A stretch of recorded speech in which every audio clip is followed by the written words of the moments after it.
Hello guys, welcome back to CodePlusOne.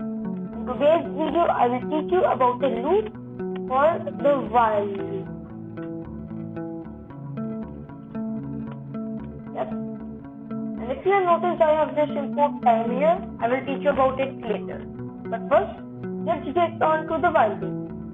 So what is a while loop basically? A while loop is like a if-else statement, but it will keep on repeating until that statement is true. For example, I will type here a while loop. While b is greater than or equal to ap, don't ask me why I use ap, or just anything. I will use the indentation so that I can tell the Python program that these lines which I am typing with the same amount of indentation are of this while loop. You can see this arrow came here, which means that you are making a block of code.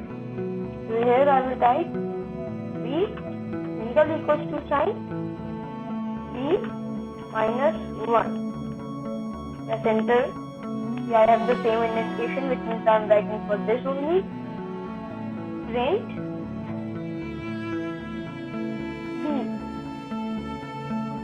and here I will teach you about the time loop. I mean, why am I saying loop? The time function. Here I will type time dot leave. I'll leave the bracket empty. Now I can type here 1, it will wait 1 second, 10, it will wait for 10 seconds. This random number, it will wait for whatever seconds it makes. And yep, if I leave it empty, then it will wait for the shortest time possible, which has been programmed into this thing. So now if I just click on run all,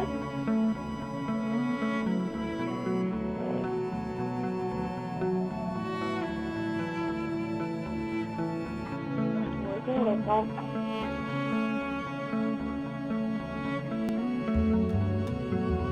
Looking at the key open 0001.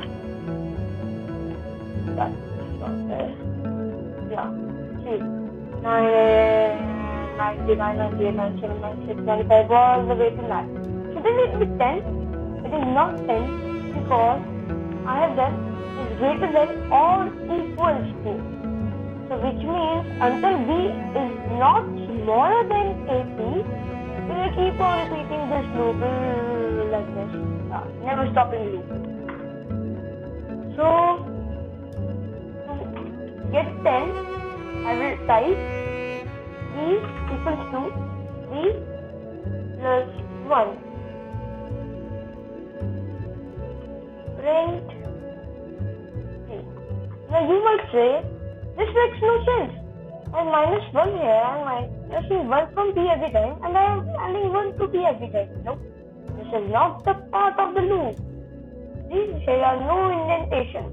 Which means these two lines are totally different. No, they don't belong to anything.